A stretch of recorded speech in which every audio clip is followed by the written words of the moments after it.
Shalom, shalom, shalom. Je suis l'apôtre Maman Dédé. J'espère que vous allez bien. Je viens ce jour pour une nouvelle édition de l'école Esther. L'école Esther qui est l'école de la sagesse, l'école de la délivrance. C'est une plateforme de prière, d'édification spirituelle, de coaching spirituel, de délivrance, de bénédiction, de conseils selon la parole de Dieu. Donc j'espère que vous allez bien. Je suis là aujourd'hui pour une nouvelle édition. Je vous parlerai de la fin de l'année parce que nous sommes en fin d'année, de notre retraite spirituelle que nous préparons le mois prochain pour clôturer l'année. Je vous parlerai de la veille de prière que nous aurons dans 2 semaines à Paris pour également clôturer le mois. Et je vous parlerai également des faits de société. Je vous parlerai surtout et surtout de Jésus-Christ de Nazareth. Donc j'aimerais qu'on souffle un peu en musique avant que je nous revienne.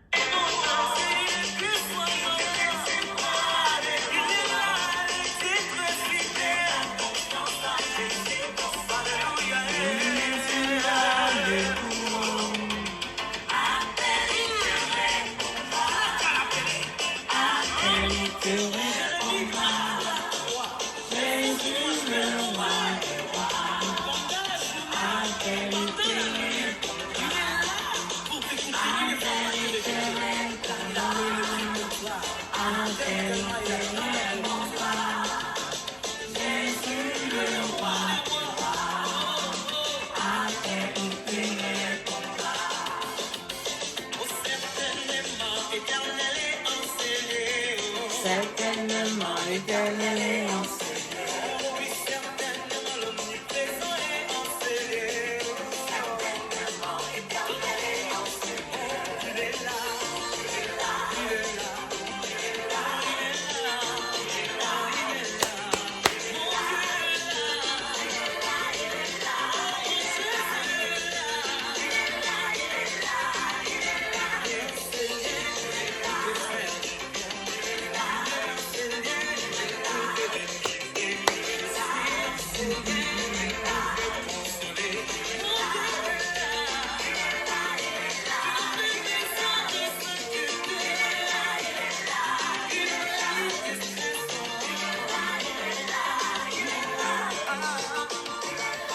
Alléluia. La vie avec le Seigneur Jésus, c'est la joie, c'est la paix, c'est le bonheur. Il nous demande d'être joyeux en tout temps, à tout moment. Je prie déjà que le Seigneur nous accompagne pendant cette émission, que la grâce de Dieu soit avec nous, que la puissance du Saint-Esprit, Seigneur, soit avec nous. Parle au travers de ta servante que je suis au nom de Jésus. Je dis Amen.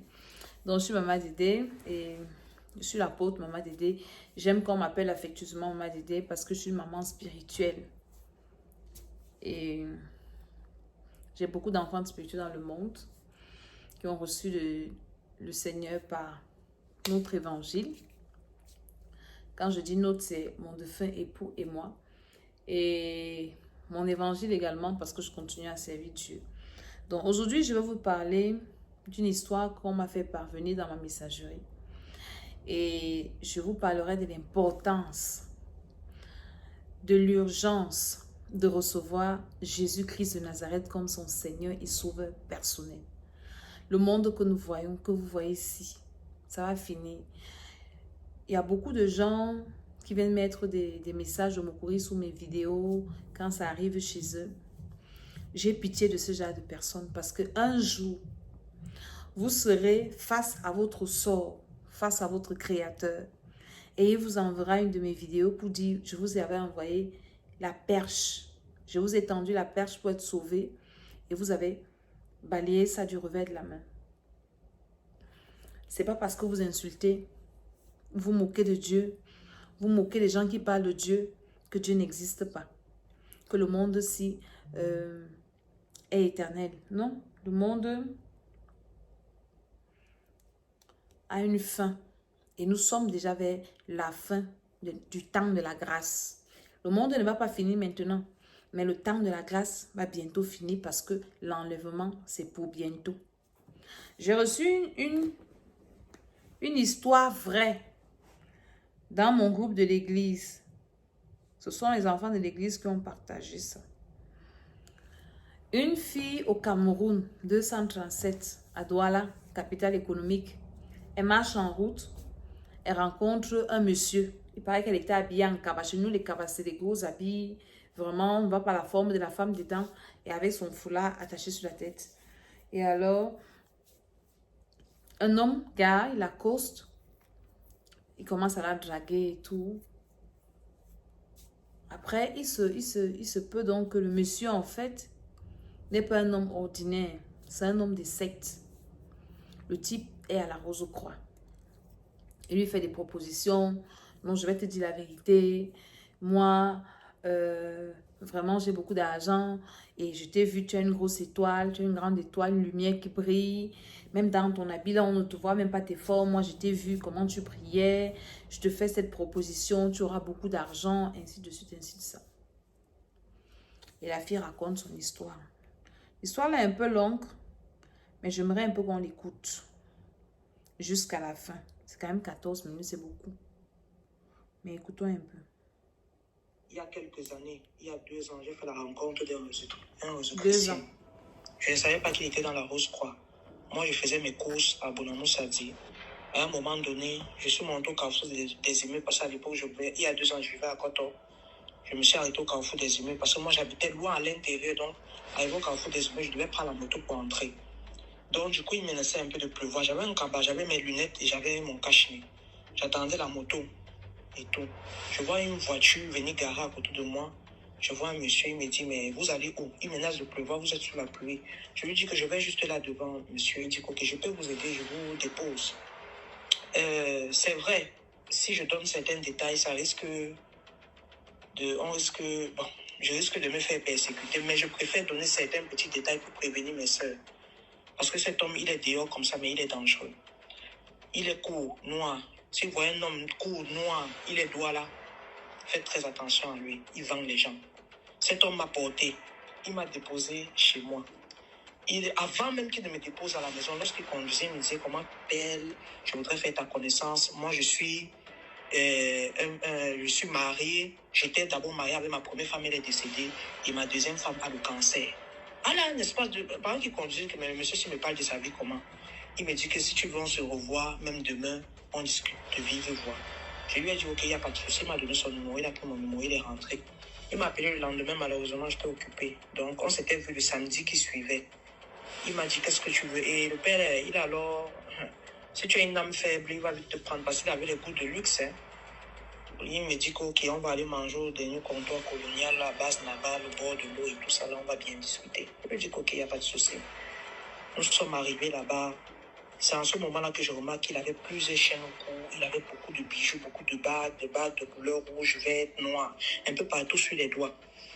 Il me pose donc des questions sur ma vie, je lui explique un peu ce que je fais et je lui dis, toi, qu'est-ce que tu fais? Il me dit, actuellement, je suis juste un propriétaire, j'ai déjà fini de faire ma vie, je mange maintenant l'argent. Mais dis-moi, ma chérie, pourquoi tu ne veux pas, pourquoi tu ne crois pas à ton potentiel? J'ai fait d'abord genre comme si je ne comprends pas. Je lui dis, je comprends pas ce que tu me dis. Qu'est-ce que tu parles? De quoi tu parles? Il me dit que ce jour-là, je ne vais pas te mentir, je vais te dire la vérité. Tu avais le cabas, tu avais le cache-nez, tu avais les lunettes.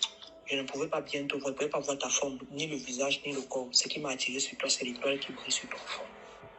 Je lui dis, mais comment est-ce que tu vois cette étoile-là? Il me dit que je suis un master dans la Rose-Croix. Je suis au 12e degré. Donc j'ai le pouvoir de voir ce que tu ne vois pas. Et ça m'a dit que c'est mieux. Je suis arrivé, il ne m'a pas arrivé aujourd'hui. Il me dit oui, je vais te confier quelques secrets. Je suis arrivé à un niveau où je fais le dédoublement. Tu me vois, je suis assis ici, non. Je suis aussi assis chez moi à l'Opom. Quand tu es au 12e degré, tu peux déjà atteindre ce niveau-là. Après, je lui dis, mais c'est pas possible. Il me dit, qu'est-ce qui se passe? Alors il me dit que je veux juste que tu intègres ma rose, quoi. Notre base est située, ça c'est notre première base. Et notre deuxième base est située à l'opposé. Il y a un siège de Rose-Croix là-bas. Faites très attention. Je vous donne les détails parce que je ne veux pas que mes soeurs tombent dans ce piège-là. Donc, le monsieur me dit que si tu intègres la Rose-Croix, tu seras l'une des plus puissantes. Parce que quand je vois ton étoile, je ne vois pas une autre personne dans notre cercle qui a cette étoile-là. Il me lançait un peu les éloges et tout. Je prenais le temps d'écouter. Et je ne vais pas te mentir, DMG. Si la vie veut qu'on se rencontre un jour, j'ai pris les vidéos de cet homme. J'ai ces vidéos épreuves dans mon téléphone. Pendant qu'il parlait, j'étais en train de le filmer discrètement. Parce que je me disais, on ne sait pas ce qui peut arriver. J'ai pris tout ça, j'ai envoyé à ma soeur qui est aux États-Unis. Que maman, voilà ce que je suis en train de vivre actuellement. Il m'a parlé d'un tas de choses. Et il m'a donné certains petits secrets de leur rose croix. Il m'a dit que ma chérie, si un jour, toi et moi, on marche une semaine, ensemble une semaine successive et que je ne porte que du blanc, sache que ma mort est proche.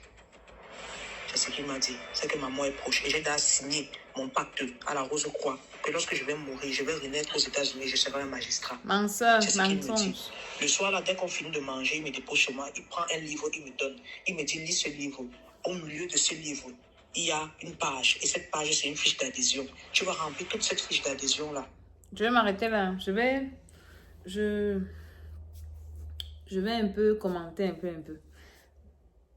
C'est une fille qui marche en route, comme je disais tantôt, elle rencontre un monsieur qui commence à lui faire ce genre de belles propositions, entre guillemets, disant qu'elle a un grand potentiel, pourquoi elle ne croit pas à son potentiel. Et il est dans une loge et il va initier la fille là-bas dedans. Écoutez-moi bien. L'être humain, quand Dieu nous a créés, parce que nous avons tous été créés par Dieu, Dieu a déposé en nous un potentiel. C'est vrai. Le potentiel de l'homme, pour qu'il soit bien mis en valeur, parce qu'il peut être mal mis en valeur. Je n'ai pas dit mettre en valeur, mais je parle de bien mis en valeur. Il faut que cet homme-là naisse de nouveau. Il faut que cet homme-là son esprit soit régénéré. C'est-à-dire qu'il reçoive le Saint-Esprit, que cet homme-là reçoive Jésus-Christ de Nazareth comme Seigneur et Sauveur personnel. Tu es un être humain et puis tu veux développer ton potentiel spirituel sans Jésus de Nazareth, tu perds ton temps. Tu es sur la mauvaise voie. Tu n'es pas avec Dieu qui t'a créé. Donc le monsieur commence à la flatter pour la tirer dans sa loge. Il lui dit que il a déjà signé son pacte. Quand il va mourir, il va naître aux États-Unis magistrat. Donc la réincarnation. La réincarnation n'existe pas. L'homme naît une fois. L'homme meurt une fois, c'est fini. Après la vie sur la terre, il y a ce qu'on appelle l'éternité. Dès que tu quittes la terre, tu entres dans ton éternité. Ça, c'est un mensonge diabolique. Tous ceux qui ont cru à ce mensonge, quand ils meurent, ils sont en train de lire l'heure dans le feu. Ils sont en train de lire l'heure parce que on ne quitte pas sur la terre dans un pays pour aller naître dans un autre pays. Non. Tu quittes sur la terre, c'est pour aller dans ton éternité. Et ton éternité dépend maintenant du choix que tu as fait sur la terre. Tu as choisi qui sur la terre? Jésus. Quand tu quittes la terre, il t'envoie dans le lieu du repos, dans le sein d'Abraham, et tu attends la première résurrection. Maintenant, tu ne choisis pas Jésus sur la terre. Ne rêve pas que tu vas aller dans un purgatoire ou bien tu vas aller quelque part. C'est du pur et du pur mensonge. C'est pour ça que les nous comme ça que le Seigneur a appelés. Nous venons réveiller les esprits des uns et des autres pour dire que c'est le moment de recevoir Jésus-Christ comme Seigneur et Sauveur personnel. Ça ne dépend pas de ton âge, de la couleur de ta peau. Ça ne dépend pas de ton éducation. C'est une réalité que Dieu existe et il nous a donné un moyen de salut qui s'appelle Jésus-Christ de Nazareth. Vous pouvez renier ça, mais vous n'allez jamais enlever que tous les êtres humains ont un sang qui est rouge. Et tout être humain qui vient sur la terre doit mourir. Tout être même doit mourir. Pourquoi la mort? Pourquoi l'homme n'a pas réussi à dompter la mort? Pourquoi l'homme ne peut pas fabriquer le sang? C'est-à-dire que on peut décider quand quelqu'un meurt, on le réveille, on le maintient en vie. Pourquoi le souffle là, quand il parle, tous les êtres humains sont impuissants devant la mort. Ça veut dire qu'il y a un être suprême qui est Dieu. Même le diable ne ramène pas à la vie. Le seul miracle que Satan ne peut pas faire, c'est de ramener quelqu'un à la vie. Il n'y a que Dieu seul qui ramène à la vie. Parce qu'il est l'auteur de la vie. Recevez Jésus-Christ de Nazareth. Maintenant, quand tu nais donc, tu n'as pas Jésus. Tu peux rencontrer des gens comme ça sur ton chemin qui commencent à te raconter des histoires. Tu as un potentiel et pourquoi tu souffres? Et pourtant, tu as une lumière. Si je t'amène, on va développer ton potentiel. Moi, je viens te dire quelque chose. Quand tu reçois Jésus là, ton étoile, l'étoile qu'il a vue sur elle là, et peut-être la femme va se dire que, ah, pourquoi moi je souffre? Moi, je n'ai rien. Moi, j'ai l'étoile. Ça me sert donc à quoi? Il faut donc que j'aille voir des gens comme ça pour développer mon potentiel, pour que j'exploite mon étoile. Jésus de Nazareth peut faire briller ton étoile. Il peut t'aider. J'allais que je vais un peu entrer dans ces thèmes, à développer ton potentiel. Avec le Saint-Esprit, pas avec les démons. Pas avec les esprits impurs comme ça. C'est pour ça que nous parlons de la délivrance. Une fois que tu as reçu Jésus-Christ de Nazareth, c'est bien, c'est le chemin.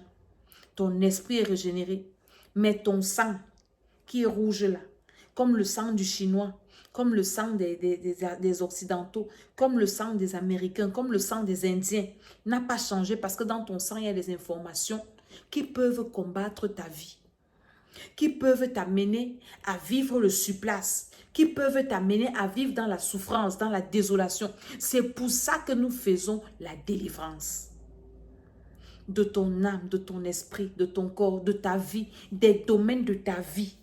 Parce que la délivrance va à plusieurs niveaux. On peut faire la délivrance du corps physique, la délivrance de l'esprit, la délivrance de l'âme, la délivrance peut-être de ta vie professionnelle, la délivrance de ta vie maritale, la délivrance de tes relations, la délivrance de ta vie financière. On fait la délivrance de tous les domaines. Tu ne reçois pas Jésus et tu restes comme ça. C'est pour ça que nous qui avons eu cette révélation, nous avons reçu Jésus il y a beaucoup d'années. Nous marchons selon les voies de Jésus. Nous écoutons sa parole. Nous la mettons en pratique. Nous prions et nous faisons la délivrance. Voici la fin de l'année. C'est le moment où les satanistes sont dehors, en train de chercher les gens qui ont des potentiels, les gens qui ont des étoiles, mais qui ne savent même pas comment mettre en valeur leur étoile, qui ne savent pas faire comment leur vie, ils ne savent comment faire pour que leur vie ait un sens. Alors, les personnes naïves comme ça, ils les accostent au bord de rue parce qu'elles sont vraiment naïves. Elles ne savent même pas discerner leur gauche de leur droite spirituelle. Et alors, des gens comme ça, mal intentionnés, les accostent pour les introduire dans les mauvaises choses. Et laissez-moi vous dire que ce monsieur, ce n'est même pas qu'il voulait faire de cette fille quelque chose, il voulait la sacrifier. Et quand vous écoutez la suite de l'histoire, il l'a amenée chez elle, et ainsi de suite. Après, elle a refusé. Et puis, il a voulu la tuer. Et puis, elle s'est en sortie. Elle dit qu'elle allait voir son maître spirituel. On lui a fait un lavage. Je dirais à cette fille-là que le monsieur là t'a vidé. Il ne t'a peut-être pas tué physiquement, mais il t'a vidé. Parce que tu ne peux pas aller manger avec le diable comme tu as mangé avec lui là. Et tu t'en sors comme ça. C'est du mensonge. Il te faut une bonne délivrance. Et elle n'est même pas née de nouveau, elle n'est pas des ancêtres montés, descendus, ainsi de suite. Donc, nous, on fait des programmes de prière. Comme à la fin de ce mois, le 26 de ce mois, on a une veillée de prière à Paris. Dans nos veillées de prière, nous prions. Nous prions avec le Saint-Esprit. Prier, c'est communiquer avec Dieu.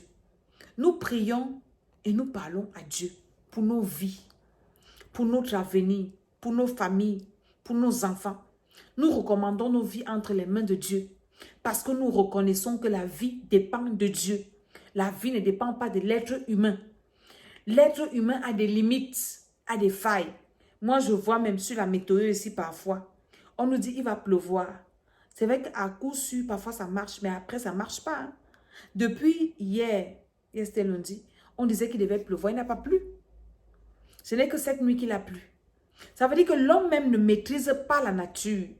Mais il y a un Dieu dans les cieux qui maîtrise tout. L'homme ne maîtrise pas son lendemain. L'homme ne maîtrise même pas ses heures qui suivent. Tu peux être, comme je suis en train de rire, quelques minutes plus tard, tu es en train de pleurer. Mais Dieu maîtrise tout. C'est pour ça que nous, on a pris la décision de confier nos vies entre les mains du Seigneur. Et c'est la meilleure décision. Nous faisons une veille de prière tous les fins du mois. Et ce 26-là, à Paris, à Palaiseau, nous serons là en train de prier, en train de renverser les forteresses sataniques extra-familiales. Voici une personne qui n'est pas de sa famille, qui l'a rencontrée et qui l'a mise dans une forteresse. Moi, je crois que cette fille est dans une forteresse, elle n'est pas délivrée. Quelqu'un qu'elle ne connaissait pas, qui l'a rencontrée en route. Parce que le fait seulement d'être allée chez lui, là, elle est partie sur son hôtel. Est-ce que c'était même d'abord une maison vraie? Peut-être c'était même une maison fake. Une maison, peut-être même un tombeau. Elle a vu que c'était la maison, alors que c'était un tombeau. On a écouté des histoires comme ça. La fille sur la boîte de nuit a rencontré un monsieur, il l'amène chez elle, il l'amène chez lui. Belle maison, belle maison. Elle se retrouve le matin sur une tombe. Pourtant, elle entre dans une belle maison. Qui n'a pas dit à la fille là qu'elle est partie dans un tombe? Donc, elle est dans une forteresse extra-familiale. Ça, c'est un cas palpant de forteresse extra-familiale. Donc, dès qu'on finit avec la veillée là, ce mois-ci, le 11e mois, nous prions également pour préparer le prochain mois et qui est le dernier de l'année. Après, nous allons faire cette retraite spirituelle-ci. Je sors de la poussière. Quand ta vie est dans la poussière, ton potentiel, l'étoile que Dieu a mise sur toi, la lumière que Dieu t'a destinée, ne peut pas briller. Est-ce que tu comprends ce que je te dis? Quand tu es dans la poussière, tout ce que tu fais ne marche pas. Tu es dans un pays développé où les gens s'en sortent, où les gens sont bénis, mais ta vie laisse à désirer. Tu es seulement en train de marcher avec des personnes. Je ne méprise pas les gens. J'ai appris à respecter tout le monde. J'ai appris à honorer tout le monde. J'ai appris à aimer tout le monde. Moi, j'aime tout le monde. Je respecte tout le monde. Je ne méprise pas les créatures de Dieu. Mais je reconnais que dans la vie, les gens ne sont pas du même niveau. Est-ce que vous comprenez? Dans tous les domaines, il y a des catégories. Toi, tu marches seulement avec des personnes qui sont à un niveau dans la vie. À un petit niveau. Ça, ce n'est pas une injuste, c'est une réalité. Des gens qui sont à un petit niveau. Et tu te rends compte que parfois tu te plais là-dedans. Tu te rends compte que tu tournes autour de ces personnes-là, tu n'évolues pas. Ta vie est dans la poussière. Ta vie peut être dans la poussière de façon héréditaire, de façon personnelle. Ou bien on peut te faire ça. C'est-à-dire quelqu'un qui ne t'aime pas te dit, hein, je vais te faire. Et la personne travaille à ce que toi, tu ne lèves jamais la tête. La personne travaille à ce que tu ne t'en sortes jamais. La personne travaille à ce que ta vie est toujours sur place. Tu fais des efforts, mais rien ne marche. Nous allons finir l'année avec ce thème-là, dans une retraite spirituelle. La retraite spirituelle, nous la commençons vendredi. Le vendredi, là, nous commençons avec une veillée de prière. Et la veillée de prière, on la finit le matin. On se repose quelques heures. Donc, on se repose de 6 heures à 12 heures. Ça fait 6 heures. Et de 12 heures à 18 heures, nous sommes en train de prier. Vous comprenez un peu le programme de la retraite là? On finit. On se repose encore à 18 heures là. Peut-être on mange ou bien je ne sais pas quoi. On relance après notre nuit de prière jusqu'à le lendemain. Toute la journée dimanche, on est encore sur ça. Dieu ne va pas t'exaucer comment? Tu as déjà prié comme ça depuis que l'année a commencé. Viens à cette retraite de prière. Je parle aux gens qui connaissent l'importance de la prière. Je parle aux gens qui veulent expérimenter l'importance de la prière. Moi, je parlais tout à l'heure avec une servante de Dieu. Et je lui disais que ma soeur, moi, je ne supplie pas les gens pour prier pour eux. Parce que je connais l'importance de la prière. Moi-même, quand on prie pour moi, quand une vraie personne prie pour moi, ça me fait trop de bien. Donc, quand je prie pour quelqu'un, je connais le bien que ça lui fait. Donc, je ne peux pas supplier une personne que vienne, je prie pour toi, peut-être mon enfant. Et un petit enfant même qui n'est même pas, qui est bébé. La prière a des bénéfices. La prière a des fruits. La prière a de bons résultats. Si tu veux voir ta vie marcher, tu es un enfant de Dieu. Tu dois prier. Maintenant, il faut prier avec des gens qui ont la révélation pour voir ta vie avancer. Depuis que le Seigneur m'a enseigné beaucoup de choses dans la vie spirituelle et que j'ai commencé à les mettre en pratique. Depuis que l'école d'Esther existe, l'école d'Esther a commencé en 2017. Nous avons commencé les retraites spirituelles en 2018. Les témoignages de ça. Les vies transformées de ça. Là, nous sommes en train de faire le programme de délivrance de l'esprit. Il y a une dame qui m'a envoyé son témoignage. Elle dit qu'elle ne dormait pas la nuit. Elle ne dormait pas. Pourquoi tu ne dors pas? Ta vie est troublée. Elle dit, maman, c'est comme si je rêve. C'est comme si je rêve. C'est comme si ce n'est pas moi. J'ai retrouvé ma force. J'ai fait les courses dont elle ne pouvait même pas faire les courses. Elle dit que j'étais tout le temps fatiguée, tout le temps en train de faire des choses. Vous pensez que elle n'était pas partie à l'hôpital? Vous pensez que elle n'a pas suivi des traitements? Mais il y a des maladies que la médecine ne peut pas soigner parce qu'elles sont spirituelles. Il y a des maux que la médecine ne peut pas soigner. Il y a des mots même que tu pars à l'hôpital. Le médecin va te dire que l'autre si.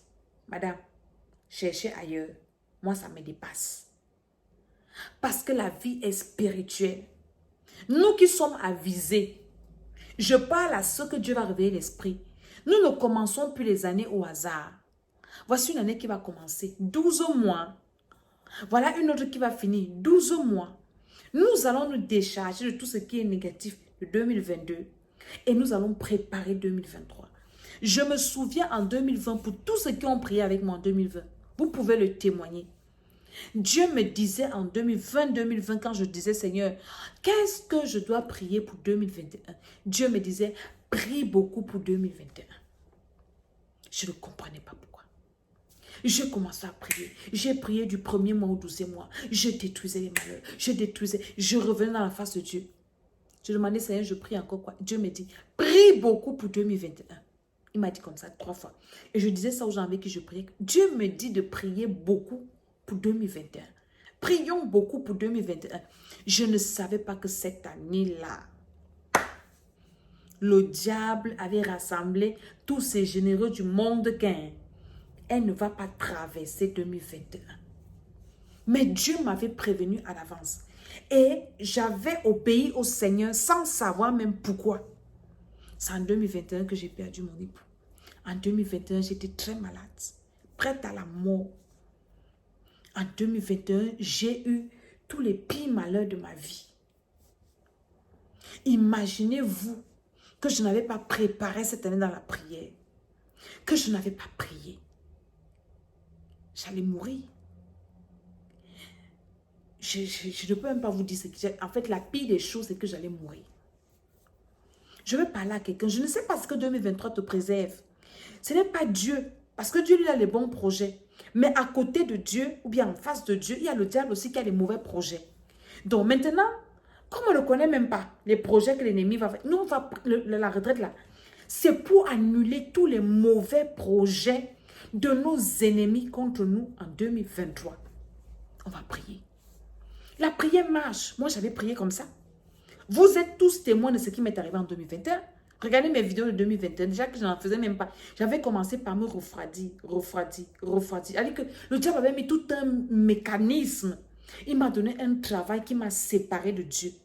Je faisais des semaines, je ne lisais pas ma Bible, je ne priais pas.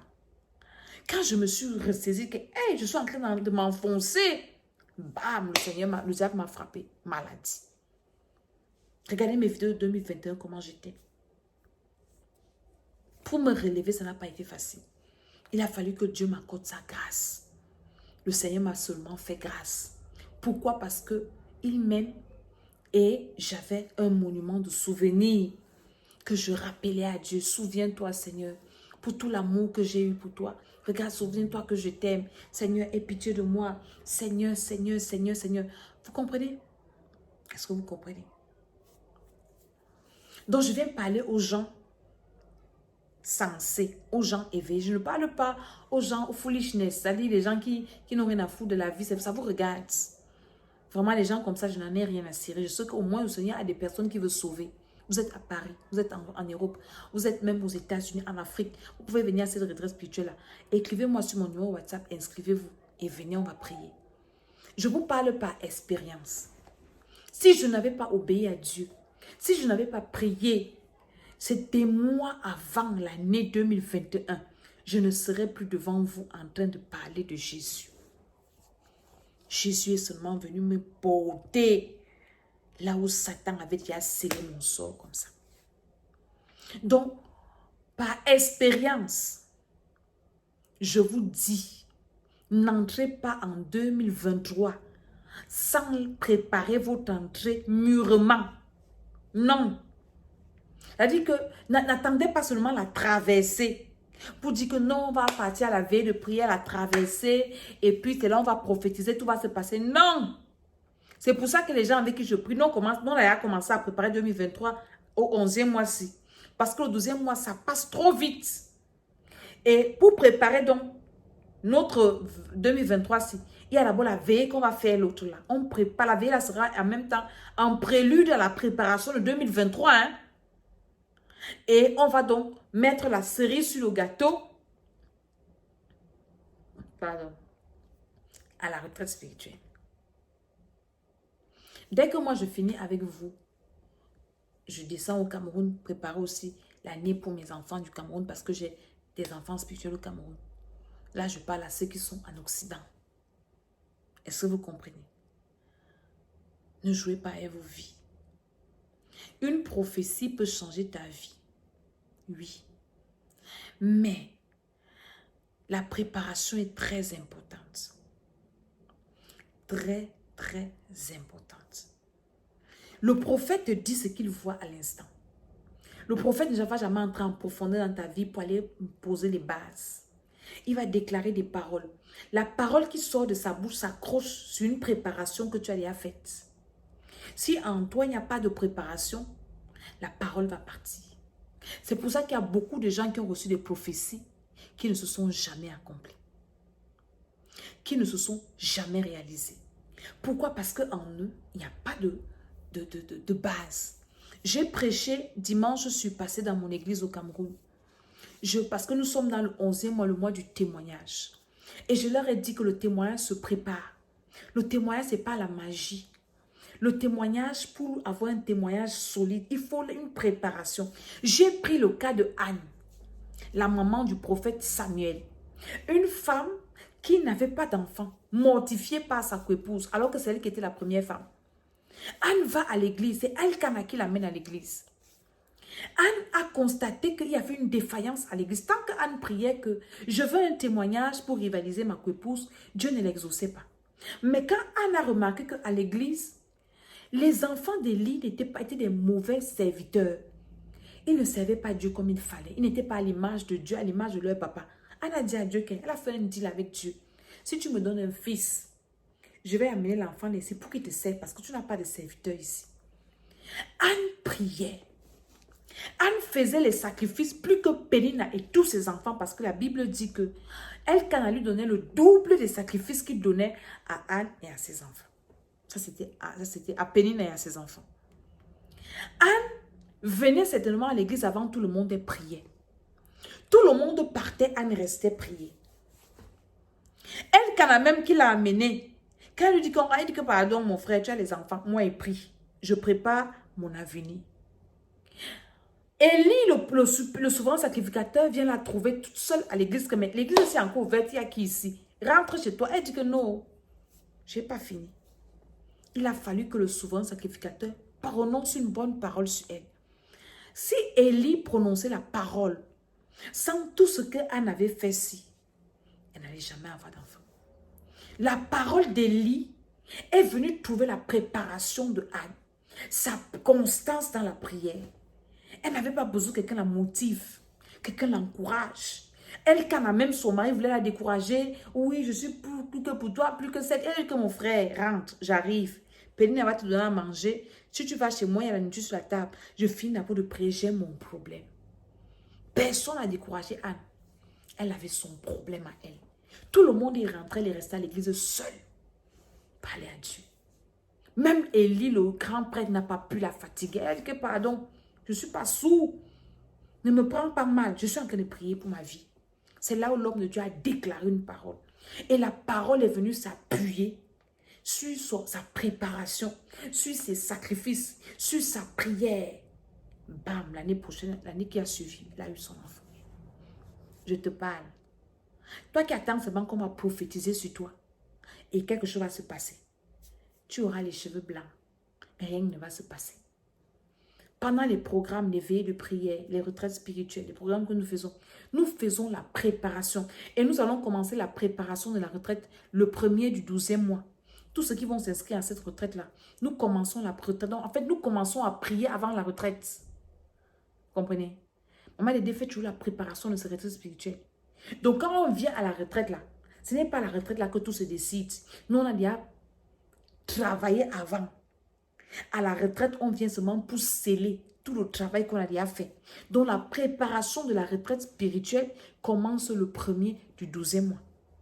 Et quand nous venons dans le 16, du 16 au 19, c'est pour venir sceller tout ce qu'on a déjà fait avant. La vie est basée sur la préparation. Je vais dire ça en d'autres termes. La réussite de la vie, d'une épreuve, de quoi que ce soit, d'un domaine de ta vie, dépend de la préparation que tu as. Tu veux réussir en 2023, il faut que tu te prépares dans le règne spirituel, dans quoi tu veux te lancer. Nous, c'est le spirituel. Moi, je viens te parler du spirituel. Donc, moi, je te prépare, je peux t'accompagner dans ta préparation spirituelle. Pas quelqu'un qui va te dire que je vais t'inscrire dans une secte. Lui-même, il ne connaît même pas quand il va mourir. C'est même un mensonge. Il a signé son pacte, quand il va mourir, il va aller naître. Donc, vous comprenez même qu'il est ignorant même du monde spirituel dans lequel lui, il veut amener les gens. Est-ce que vous comprenez ce que je vous dis? Donc, tu vas écouter cette vidéo, partage-la. Et toi-même, ne t'amuse pas. Ça fait combien d'années? Le programme d'avènement d'esprit qu'on fait ici. Je vous ai fait écouter certains témoignages. Les gens qui ont le travail, les gens qui sont bénis, ceux qui sont délivrés. Plein de témoignages. Il y a même d'autres que je n'arrive même pas à vous partager. Dieu est en train de faire. Ce n'est pas de la magie. C'est ce que Dieu nous a donné dans sa parole, avec le Saint-Esprit. Nous avons besoin juste de quelqu'un qui connaît et qui nous guide et de mettre ça en pratique. Et nous, Dieu nous a fait la grâce de donner la révélation des choses spirituelles concernant la délivrance. Ta vie est spirituelle. 2023, par exemple, tu veux te marier. Tu penses que c'est du jour au lendemain. Il te faut une préparation. Il te faut une bonne préparation pour ne pas faire un mauvais choix. Tu veux faire une activité. Tu dois préparer tes arrières spirituels.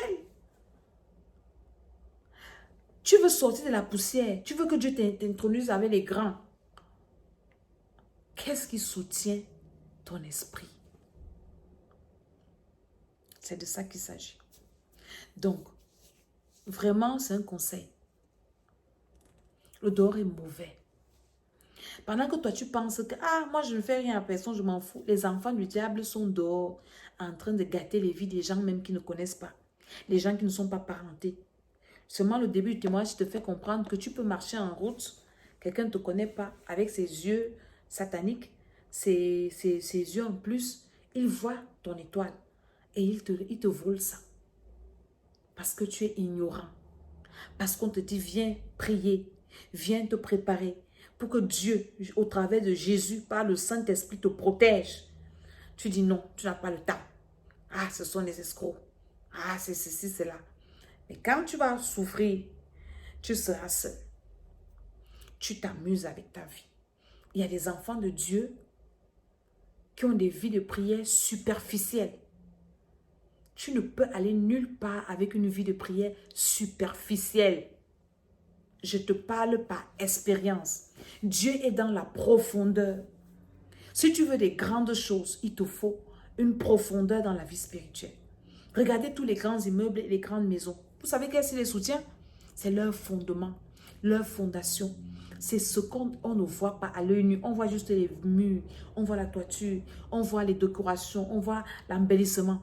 Mais on ne sait pas que ce qui soutient le bâtiment est invisible. C'est ça le règne spirituel. Quand on voit quelqu'un réussir en bien ou en mal, du côté de Dieu ou du côté du diable, cette personne est soutenue spirituellement par des puissances. Soutenue spirituellement par des forces. C'est un travail de fond. Les tempêtes vont venir, le soleil, les vents et tout. La maison reste debout. C'est qu'il y a un background, il y a le fondement est posé sur le roc. Mais toi, tu es un enfant de Dieu qui est léger. J'ai suivi un homme de Dieu dire quelque chose. Il dit que nous tous, nous sommes sauvés par le sang de Jésus. Nous tous, nous croyons en Jésus. Mais vous allez voir certaines personnes qui vont faire un accident, ils meurent. D'autres font des accidents avec les autres. Ses pieds se cassent. D'autres enfants de Dieu peuvent faire des accidents. Il sort, rien ne lui arrive. D'autres font l'accident, d'autres ne font même pas l'accident. Ça dépend de l'alliance que tu as avec Dieu. Nous tous sommes les enfants de Dieu, mais les mêmes choses ne nous arrivent pas. Ce qui t'arrive ne m'arrive pas. Ce qui peut te tuer ne peut pas me tuer. Vous m'avez vu l'année passée. C'est la maladie que j'avais là. Une autre personne ne pouvait pas supporter. J'ai fait 2 mois sans manger. Je ne pouvais pas manger. C'est-à-dire, mes ennemis avaient mis le paquet pour finir avec moi. Mais le fondement que j'avais avec Dieu, je disais, je ne meurs pas. Seigneur, je ne meurs pas. J'étais comme ça, je ne comptais sur rien. Je disais, Jésus de Nazareth, tu sais que je t'aime. Et tu as dit, voilà le verset que j'avais dans la bouche. Tu as dit que tous ceux qui t'aiment, tu les connais. Seigneur, tu me connais. Je ne meurs pas. Ils ont tout fait, je ne suis pas morte. Me donner les dates, tout ça, je ne suis pas partie. Pas parce que je suis forte, mais parce que je connais les choses spirituelles. Et tous les jours, je m'accroche, je travaille mon soubassement spirituel. C'est ce que je veux t'enseigner. Pour que tu ne sois pas une personne que on peut gâter ta vie facilement. On peut te tuer facilement. Tu te maries, on gâte ton mariage facilement. Moi, j'étais mariée et quelqu'un a gâté mon mariage. Mon mariage est fini par la mort. Hein. Aucune femme ne peut lever le doigt pour dire que elle a pris mon mari, m'a abandonné, elle est partie avec. Jamais de la vie. Vous comprenez ça? La vie est spirituelle. Mais toi, dès que tu as une petite bénédiction, bam, on t'a renversé. Ou un peu, on t'a renversé. Dieu même est fatigué de te bénir parce que même tu vas finir par mourir à cause de tes bénédictions. Viens travailler ta vie spirituelle, ta résistance spirituelle. C'est ça le thème de notre retraite spirituelle. Quand tu sors de la poussière pour t'asseoir avec les grands, il faut avoir les pieds solides, on va te tuer. Si tu es léger, on va te renverser. Donc, c'est tout ça que nous allons travailler pendant ce programme qui va te faire accéder au trône. Tu quittes la poussière, tu arrives sur ton trône. Parce que c'est une chose que de quitter la poussière, arriver au trône. Maintenant, le trône, là, on peut te renverser comme Basti. Basti a quitté la poussière. Quand son mari n'était rien, c'était bien. Maintenant, quand le monsieur est devenu roi, on l'a renversé, Basti. Donc, Esther est arrivée de la poussière. Elle est arrivée dans son trône. Et maintenant, il faut affermir ton trône. Quand tu dis que je m'assois avec des glands là, c'est que tu es affermi, personne ne te renverse. Quand tu es arrivé à ta place, que Dieu a dit que c'est pour toi là, personne ne peut te bouger de là. Esther, quelqu'un l'a bougé. Aman a essayé, lui-même il est mort. Aman a essayé. Aman est mort avec sa femme et tous ses enfants. Esther est restée reine jusqu'à. Le tout, ce n'est pas de quitter de la poussière. Le tout, ce n'est pas de s'asseoir avec les grands. Le tout, c'est d'être affermi dans sa bénédiction. D'affermi sur son trône. C'est de ça qu'il s'agit. Et c'est le travail-là que nous allons faire à partir du 1er 12. Après la veille de prière, on commence ce travail. Et donc, quand on se retrouve pour la retraite, on scelle ce travail-là. Et je sais que Dieu va faire des grandes choses dans vos vies. Comprenez? Parce que ce que je vous prêche là, c'est des choses que j'ai expérimentées qui marchent. Alléluia. Donc, inscrivez-vous à mon numéro WhatsApp plus 33 7 60 09 48 18 plus 33 7 60 09 48 18. Vous pouvez venir en famille. J'ai des familles qui sont déjà inscrites à la retraite. J'ai des gens qui vont venir des États-Unis, du Canada. Vous qui êtes en Europe, là, dès que j'atteins mon nombre de places, je l'arrête, je le ferme. Ah oui, j'ai déjà des places réservées un peu partout, même en Afrique. Donc, j'ai la Côte d'Ivoire, j'ai des pays en Afrique qui vont venir. Je pense Guadeloupe aussi est représentée. Donc, faites vite. Parce que le nombre de places des personnes que je prends, c'est des personnes pour lesquelles je peux vraiment prier en profondeur pendant ces moments-là. Donc, vous qui allez venir en retard, quand je vais dire c'est bon comme ça, tant pis pour vous. N'entre pas en 2023 comme tu es entré dans les autres années là. On est entré en 2020 avec Covid, 2021 avec des histoires, 2022 c'était la guerre en Ukraine. 2023 on sait que c'est quoi? Ils vont encore nous fabriquer une autre histoire. Si tu entres simplement, il y en a qui sont entrés en 2019, 2020 avec Covid, ils ne sont pas sortis, 2020 ils sont morts, hein? Mais comment ils sont entrés? Maintenant, pour entrer même dans une année, il faut être préparé. Parce que l'année, c'est comme un trou, comme un tunnel. On entre, on ne sait pas si on va sortir, ceux qui vont rester dedans. Nous, on se prépare. Ça veut dire que si Jésus nous prend, on part au ciel, mais on se prépare quand même. On meurt bien, on ne meurt pas mal, on ne meurt pas par surprise. N'entre plus dans une année au hasard. Le monde ici devient bizarre. Tous les jours, c'est de nouveaux dossiers, de nouveaux problèmes. Justement, je vais te donner le conseil. Donc, ma chaîne YouTube, c'est l'école d'Esther. Abonnez-vous, partagez les vidéos. Sur Facebook, c'est Maman Dédé 2022. L'école d'Esther, l'école de la sagesse. Est-ce que vous comprenez? Donc, ceux qui vont écouter, ceux dont Dieu va toucher le cœur, vraiment, inscrivez-vous. Au Cameroun, nous avons veillé de prière le 23 décembre. Et le 31, nous avons d'abord 2 grandes veillées de prière pour préparer notre année. Donc, à partir du 23 jusqu'au 31, nous préparons 2023. Alléluia. Donc, que Dieu vous fasse du bien, que Dieu vous garde. Ne joue pas avec ta vie spirituelle. Les gens qui te moquent de toi, là, ils ont les marabouts. Hein. Ils ont les maîtres spirituels. Ils ont des gens qui travaillent pour eux, des maîtres indiens. Ils viennent en journée te mentir, t'embrouiller. Et ils travaillent le spirituel. Hein. Ils se lavent, ils se blindent. Tu sais comment on l'a blindé partout. Il va faire 2 semaines, il ne te voit pas. Non, je suis malade, tu viens, tu dois, non, ne viens pas. C'est qu'on l'a blessé. C'est le jour que tu pars voir, tu pars, hey, il y a une blessure fraîche ici. Il ne va pas te dire, il ne va pas t'amener. Mais il se blinde, il se prépare. Mais toi, on va t'embrouiller. Oh, vous avez fait l'église là. Oh, c'est l'escroquerie. Oh, c'est le mensonge. Oh, c'est la secte. Oh, c'est... Oh. Ne sois plus bête. Donc, que Dieu te bénisse, qu'il te garde. Hein? Le 26, c'est-à-dire que samedi le 26, on a veillé de prière aux 4 rues Allée des Garets, 4 Allée des Garets à Palaiso 91 120. C'est à l'église évangélique. Là, on fait, depuis 2 mois, on fait notre veillée de prière là-bas. Alléluia. Donc, venez et le Seigneur vous bénira. Donc, pendant la retraite spirituelle, je vais faire des baptêmes. On va baptiser tous ces enfants spirituels qui ont reçu le Seigneur à l'école d'Esther et qui ne sont pas baptisés, qui sont en Europe. Venez, je vais vous baptiser pendant la retraite spirituelle. Et à la veille de prière, je reçois à partir de 21h. Donc, que Dieu vous garde, qu'il vous bénisse. Au nom de Jésus, je dis Amen, Amen, Amen.